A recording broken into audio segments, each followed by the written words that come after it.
はい、皆さんこんにちは。こんにちは。天音理香です。ひでちゃんです。はい、この間ですね、与那国の車の中で撮った動画で、ひでちゃんのことを知った人もいると思いますが、また出てくれないのかなっていう皆さんの期待にお答えしてありがとうございます。ちょっと、私たちの日常などをお見せしようかなと思っています。はい、今ね何しに来てるのかっていうと、読谷っていう場所にいます。はい、読谷とはどういう場所ですか？読谷とは、海が綺麗な場所です。めっちゃ綺麗なんですけど、私たちはそこで撮ればいいのに暑いという理由で今ですね、日光ホテルアリビラ、合ってる、という場所で、ちょっとですね4時間ほどアフタヌーンティーをしておりまして、ちょっとあまりにも長すぎるのでご迷惑かなと思って、ちょっとロビーの方に出てきてですね、YouTube など撮ろうかなというところで、撮影をしています。はい、そして何話そうかね、何も題がないね。でもね、さっきねひでちゃんが、ひでちゃんどういう人かっていうと、ずいぶん昔、何年前？もう10年ぐらい前かな。本当？ぐらいなる。そんなに経つの？経つよ。なんか10年前にあったそうです。知らない人。その当時、ライトランゲージのアチューメントっていうのを、1対1でやってたんですよ私。その時に、セッションを受けてくれたっていうのが、最初だよね。そこから、何のご縁か沖縄にですね同じくらいに移住してきていてっていうことで、最近よく遊ばせていただいてます。でだからひでちゃんはなんで、ライトランゲージのアチューメントを受けたの？もう理由はわからない。とにかく受けないとっていう感じで。そうなんだ。で懐かしい。やっぱりその宇宙語っていうのがすごく懐かしくって、その音を聞いた時に、まずなんか癒されたんだよね。だから自分でこう出せるようになりたいなと思ってアチューメントを受けました。なるほど。結構いろんな人たちが来てくれるんだけど、そうだね、懐かしいとかいう人は結構いるかも。そうなんだね。あとね、さっきも話してたんだけど、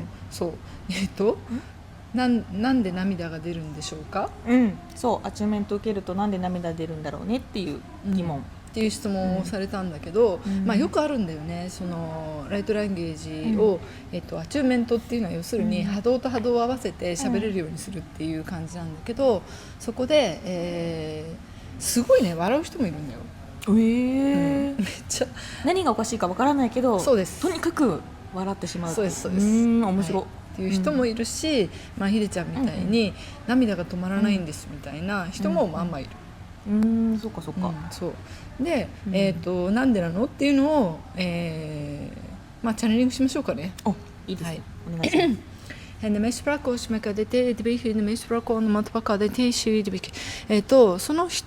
人、固有の魂の振動数みたいなものを持っていて、その自分自身の魂の振動数っていうのを、より深く体感することができると、その人の中で目覚めが起こりますだって。なので、ライトランゲージっていう波動域に触れると、その人自身の、自分自身ではこう意識の中には上ってこないような領域の、意識が、何らかのこう影響を受けて、共鳴とか感銘とかいう感じで、その人自身の内なる魂を揺らしていくっていう傾向があるようですね。だって。なので、その人が、今世において自分で理解していなかったとしてもその領域に、リーチしていくので、そこで涙が出る。思い出すとか、そういったことが起こるんでしょうねっていうふうに言ってます。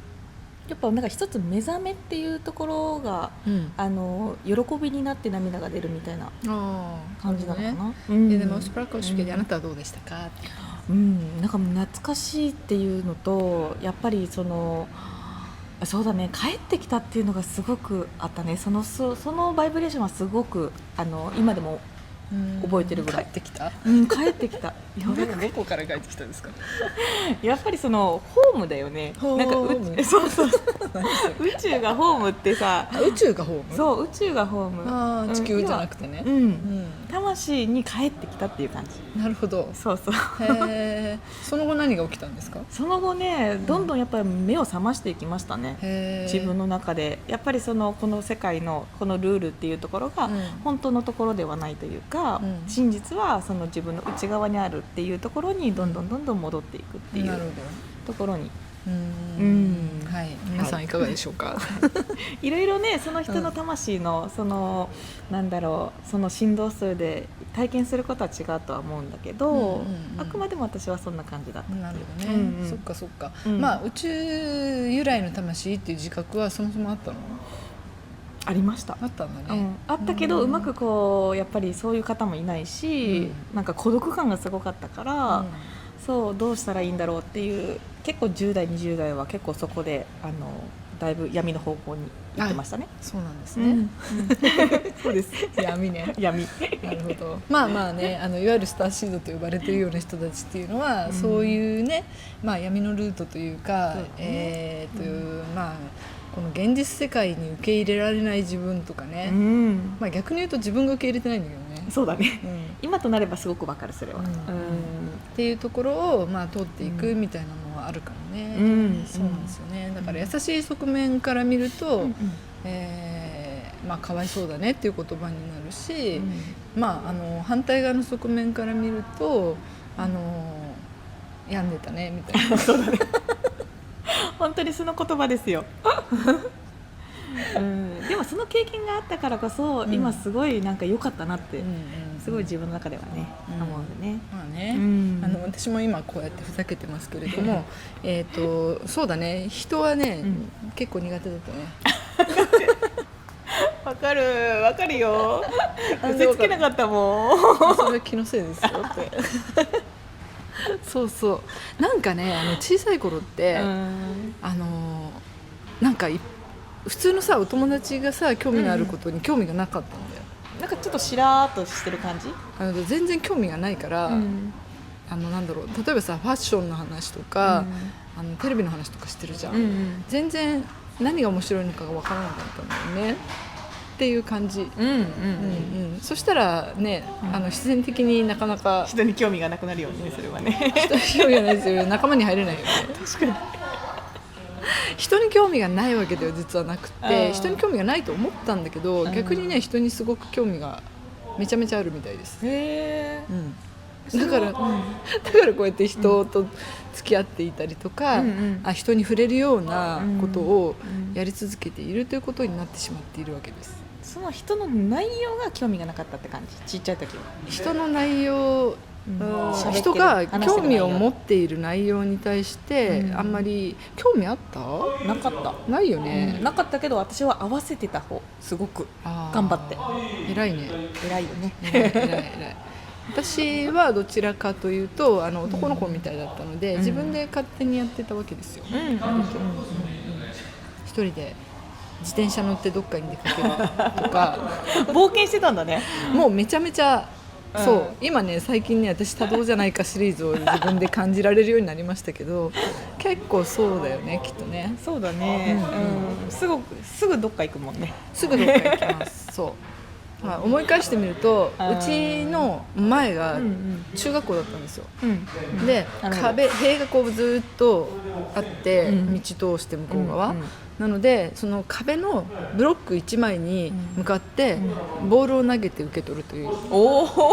一人プレーを、一人キャッチボールを楽しんでた。もうしょっちゅう暇があったらやってましたね。なるほど。もしくは、その学校の塀の上をずっと歩くとか、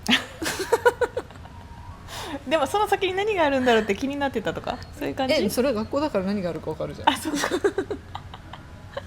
じゃなくって、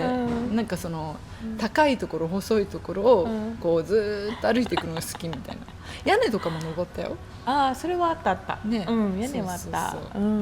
ていうような感じでしたね。なるほど、面白いね。そんなことはどうでもいい。私たちは最近ですね、なんか結構島に行ってます。はい、島に行きましたね。で動画を撮って、そう皆さんがアトランティスの動画のところにコメント結構入れてくれてたんだけど、チェアートさんのレムリアのねあれ私も見ましたけど、最後沈む時のことを、みーちゃんが語ってくれてる動画で、すごいこうなんだろうみんなの記憶を呼び起こすようなすごい内容だったなっていうか、なんだろうな、言葉で語られてみても分かんないんだけど、そのエネルギーがすごく伝わってくる動画だったなっていうふうに思っているんだけど、あれはですね、ここから話すとかね、私が撮ったアトランティスのドライブ動画の次の日にチェアートさんが来てます。で合流して、合流です。私たちはそもそも3人で、千恵さんのねオーダーだったんだけど、与那国と波照間に行きたいって千恵さんが言っていて、で私は沖縄に住んでいて、千恵さんと仲良しなので、言われたんですよ。で姫に何か言われた時にはもう母って言って従うしかない。そうなのそうなの、そんな関係性だな。そうですそうです。尊敬してるので、千恵さんすごい好きなので、なので与那国と波照間にじゃあ行きましょうと。千恵さん何してたのかっていうと、北の果てですね、東があるんだよね。東の果てと北の果てっていうのは北海道にあって、そこにも行けと言われてたらしく、でその後沖縄が結局その西と南の果てになるので、そこに行けと言われて、で、上の方からね、それで来たっていう感じだったんだよね。で千恵さんのことをここで語っていいのかどうかちょっと分かんないけど、彼女は絵を描く人なんだけど、なんか、いつの間にかすごいね祈りをやることになって、やらされてるって言葉よくないですね。やるという方向にどんどん自然に流れていって、でひふみのりとをあげたりとかね、いろんな場所に行ってるみたいな。で、その延長というか、私自身も祈りをやりますみたいな、ちょっと、インテンションというかね、その機会になるとそれをやるっていうことを、自分の中で決めるみたいな、勝手にねなんつうの、その流れになるから乗るんだけど、そういったことがあったので、千恵さんとねそういうことをしたらちょっと面白いだろうなっていうのもあって、でめちゃめちゃハードスケジュールだったんだよね、あの時ね。めっちゃハードでしたね。すごかった。で私はその前にひでちゃんと、西表と竹富に、ゴールデンウィーク明けに行ってて、でその後千恵さんから話があって、で、千恵さんはその月の、前半は北海道に行っていて、でひでちゃんもなぜか偶然に北海道に行っていて、で私は、後半に北海道に行くことになっていて、アイヌの旅で、全員というか、千恵さんと私始まったんだけど、スケジュールが合うのがその間しかなかったので、千恵さんは帰ってきて1日空けて沖縄で、私は、沖縄のその与那国から帰ってきて1日空けて北海道、っていうめちゃめちゃねハードスケジュールの中で行ってきたんですよ。で与那国のその前日にね入ってたので動画を撮ったんだけど、その次の日に千恵さんと合流していろんなところを回りました。で千恵さんも私もそうなんだけど、大体ね聖地に招かれる人って、そこで何が待ってるのかっていうの知らないんだよね。行かないとわからない。行かないとわからない、そうだから何をしてくるのかわからないんだけれども、とりあえず行くことによってそこでいろんな情報が下ろされて、それに乗っ取っていくみたいな感じなんだけど、ね、本当はね1日目私たちがほら、ゲロゲロ海底石ゲロゲロ海底石に行って、私千恵さんがね海底石に行きたいって思わなかったんだよね。本当にね。そうなので、私たちが勝手に前の日に行ってしまってでじゃあ千恵さん次の日一人で行ったらみたいな感じで言ってたら、そうだよね。で私たちもゲロゲロになりたくなかったしね。そう予約だけ姫のために取って、でそしたらね次の日ね波が荒すぎて船出なかったんですよ。だから千恵さん自分の動画でも言ってたと思うけど行く必要がなかったんだよね。そうだから海底遺跡自体が、何かある人とない人といるから、エネルギー的に多分レムリアとかはさそこに存在してるわけじゃないじゃん、きっと。象徴としてねあれはそれはあるし、私が受け取ったメッセージも、海底遺跡のところではとにかくレムリアの波動を浴びろぐらいのことしか言われなくて、帰りのねフェリーで港まで戻る時に降りてきたメッセージだったんだけど、っていうわけで、千恵さんはね結局ね行かないで済んだのねもうぜひ行って、私たちと同じ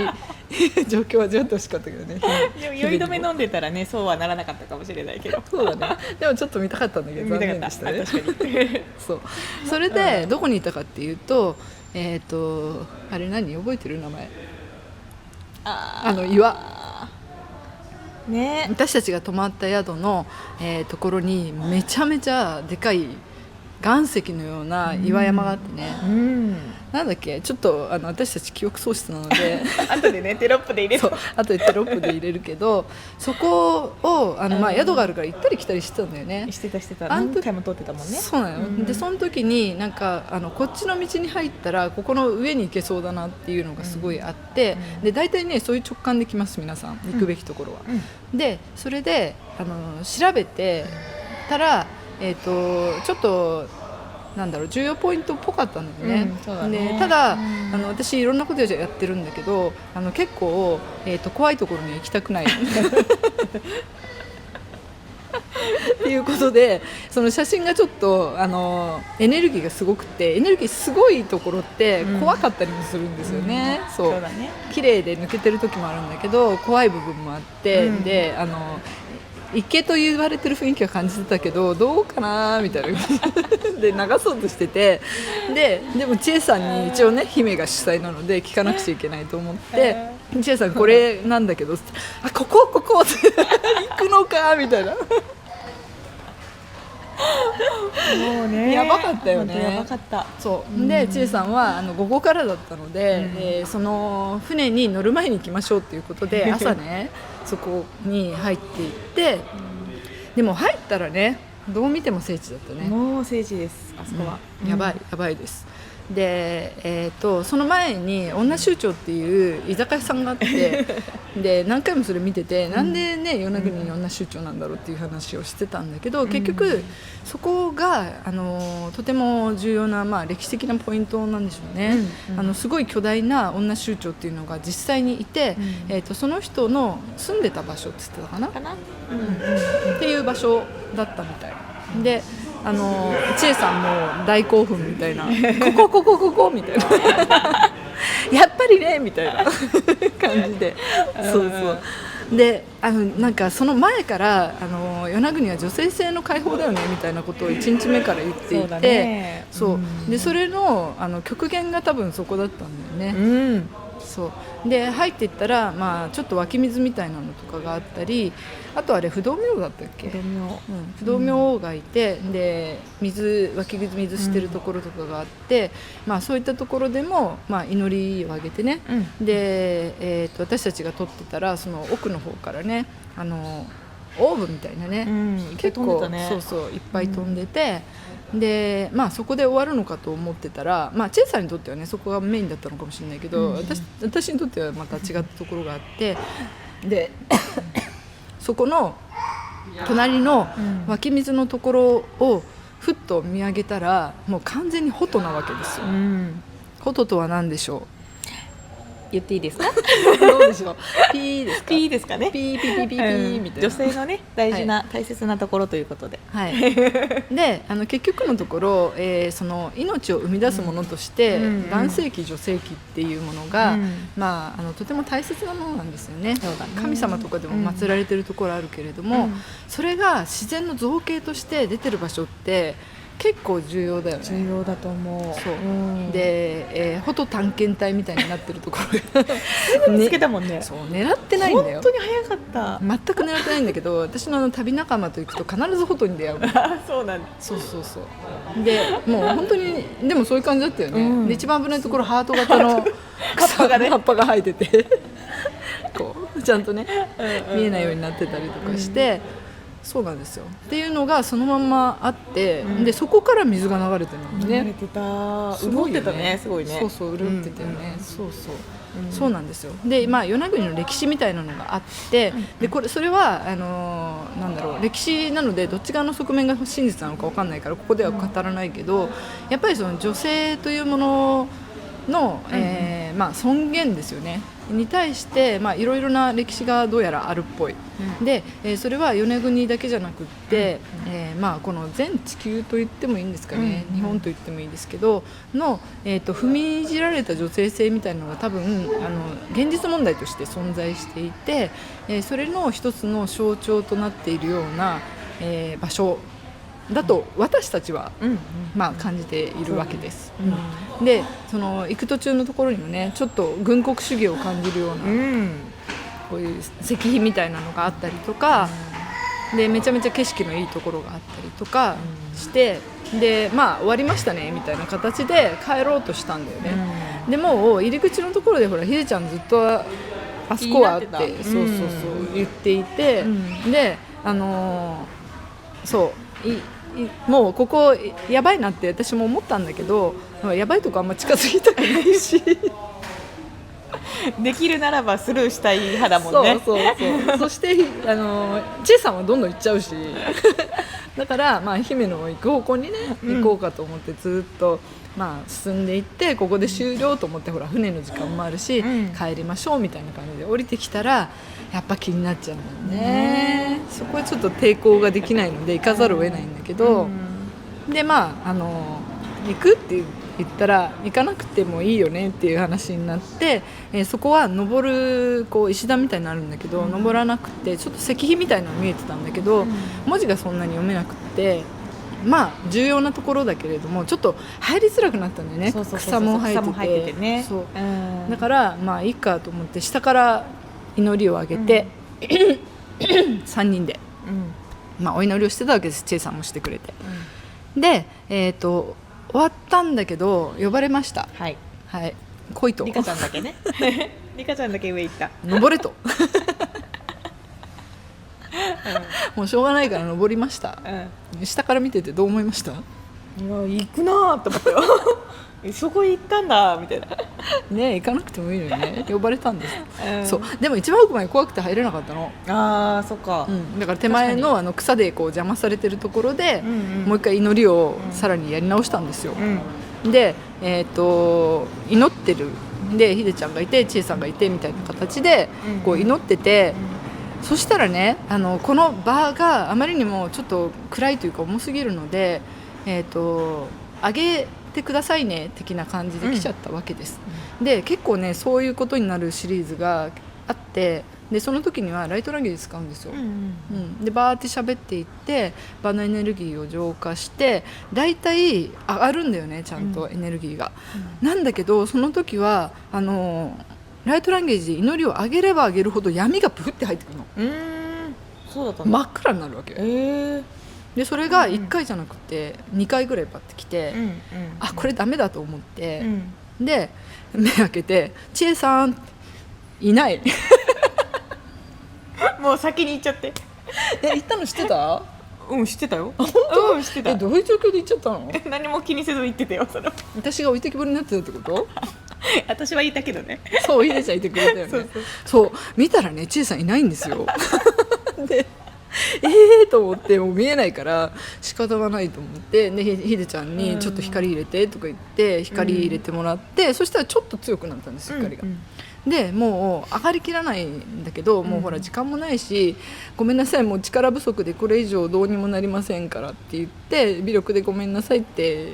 挨拶してでやめたの。降りてきたよね。そうやめたの、で駐車場に戻って、そんな話をしていたらその話をする前かな電話入ったんだよね。電話入って海底石のね、海底石行きません波が高くて行けませんっていうことで、その話を千恵さんにしたら、それは行かなくてはいけないって行くのみたいな、私は逆にだってそうでしょみたいな感じでまた今度は行っちゃうみたいな本当自由だよね。本当自由。そうで行くのと思いながらまた行くみたいなね。行った。でもまあ、千恵さんほら祝詞とかもあげてくれるからきっとあげてくれるんだろうなと思って私たちもついていって、でそこで祈りをして、千恵さんに上がってもらって、でそこで祈りをしていたらすごかったね。すごかった。あそこは本当に一番だったね。一番だったね。あそこの場所はそう、ちゃんとね光が入りました。そう無事に。そう。りえちゃんどう感じてたのあれ？いやもうすごい何万体もの魂が宇宙に上がっていくのがすごい感じられて、ものすごい数のものを上げて、で光が思いっきり入ってきたっていう、それで私はすごくね逆に感動した。こんなに光が入る場所だったんだっていう。暗かったよね、すごい暗かった。めちゃめちゃ暗かったよね、そうでだからそんな感じで光を下ろしてくれて、で私も一応こうやって祈ってたじゃない、だから光が入ってくるのももちろん分かったんだけど、これ上がらなかったのは私の女性性が足りないからだって思いながらやってましたそうよ、だからもう個人的なワーク、千恵さんのその祈りとともに私の女性性も癒してもらうみたいなむしろリカちゃんまで癒された。そうだよ、本当そうそう、だから、ついでにね私も癒してついでにってでもあそこの場所だったからできたものだと思う。間違いなくそうだよね、そうでそこの場所が何だったかっていうと、その石碑がある場所が、女宗長のこの方の場所だったわけです。この方のね、この方の、そうそう、そうなので、結果としてあそこは多分だから象徴なんだと思うんだけれども、なんだろうね、ちょっと聞いてみよう。聞かなかったからこの間。でバスプラントバコシバケデテシデビシプロコールマカデテンシビティシュンドバコシバケデ、そういった大きなエネルギーが宿るところは、その女宗長のことね。でバコシバケデその方が亡くなったとしてもそこに、ある意味残留思念みたいな形でエネルギーが残り続けるんだって。でマウスプラカジシミケデそうするとその場が持っているエネルギーにこうした魂たちが集まってくる、でベッケディ、そして結果として、そういうレイヤーが出来上がるみたいな、そういう感じだって。ダバースプラケジメケディだから、ある意味その、女宗長に呼ばれたんですねっていうことができるんだけれども、もちろん、その、人という、肉体を持った人を通して、エネルギーをこう下ろすことによってそこにあるものが浄化されていったり癒されたりするということが起きるので、人間というのは結局自分が力がないと思っている人たちすごく多いと思うけれども、そうじゃなくって光を下ろす媒体としてそこに存在することができると、だから私たちという存在、千恵さんという存在を通して、そこに光を下ろすことによって、光の道を見出しもう一度その場へ戻っていくことがで、その場っていうのはニュートラルな場、光の場へ戻っていくことができる魂たちっていうのが、こうしてくれたんでしょうねっていうふうに言ってます。なのでいいことをしたんですよって言って優しい、ありがとう本当だはい、マウスプラカシメケディ、こういったものの、影響与える影響っていうのは結構大きくって、それはどういうことかというと、皆さんの地球の歴史もしくは、集合意識もしくは潜在意識っていうものに、溜め込まれ書き込まれてしまったその女性性に対しての、ある意味迫害状態という意識が、解放されていくことですって。だから例えば個人的にその魂が浄化され上がっていったように見えるけれども、それだけではなくってその集合意識の中のよどみみたいなのとか、滞りみたいなものを解消するというエネルギーになっていって、それを個々人がやることによって、集合意識がどんどんこう通りが良くなってくる、ということが起こるんですよって。マウトバケディなので、こうやって時代が変わる時には、そういった無意識のうちにね役割を持って動いている人たちっていうのがいて、その人がその場に、立つことによって変わっていくものっていうのがあるんだっていうことを、考えてみてくださいって、それはあなたかもしれないし私かもしれないし、あなた自身がどういう意識であったとしても、そこに必要なことが起こるっていうふうに思ってくださいっていうふうに言っています。すごいということです。そうで思い出したんだけど、帰りに、スルーできなかった私個人的な理由は、じゃあ後でいいよってひでちゃんに言った時に、こうやって掴まれました。手をね見えない存在がねはいはいはい、だから別にこう手形がつくほどの悪霊的なものじゃないんだけど、これ触られました、だからこっち側に引っ張られてる感覚は結構あったので、そうですね、そんな感じでした。リカちゃん自身もそこで解放するっていうのを何かどこか深いところで決めてた部分もあったからそうなっただろうね。そうだと思います、だから結局何かしらのねマッチングを起こしてないと、呼ばれるっていう、ことは起こりづらいので、すごいいい経験だったなっていうふうに思います。すごかったです。はい。っていう感じで、めったに聞けないチェアートさん情報。後で言っちゃったけど大丈夫って聞くけど、ダメって言われても出しますからみたいな言わないと思うけどね。選択肢ないじゃんそれ、ちえさんの。いや、ちえさんの言うことにはもう服従、絶対服従ですから。そうなんだ。嘘。まあそんなことで嫌だというような心の狭い人ではないので、でまたさらにプレッシャーをかけて。でもね、悪口言ってないよね。素敵な方です。とっても。はい。ということで、ちえさんのこと知らない人はちえアートで検索してみてください。なんかレムリアの情報とかね、たくさん出してくれてます。はい。ということで、今日の放送はこれで終了。今日の放送は。そう、もっとね不思議な事件もねまたいろいろあったよね。ありました。はい。沖縄の人ハブ会ったことないって言ってたよ、この間話した。本当に。だからハブ会ったことない人結構いるっぽいよ。あら、意外です。そうですよ。私たちはちょっと、ハブにも会いました。会いました。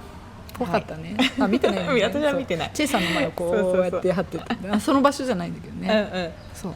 大体ちょっとね無茶をするといろんなことが起こります。起こります。皆さんもどうぞお気をつけてお過ごしください。ハブには合わないと思うけど。それは。そうだね。世の中にはいろんなありえない出来事が潜んでいますので、良くも悪くも皆さんの意図次第ですね。楽しいけどね。楽しいよね。そうで基本的にはね、守ってくれてるからね、そんな悪い出来事と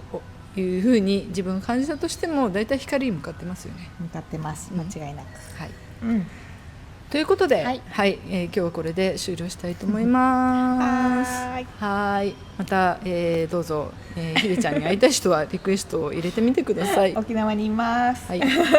ということで、またお会いしましょう。どうもありがとうございました。またね。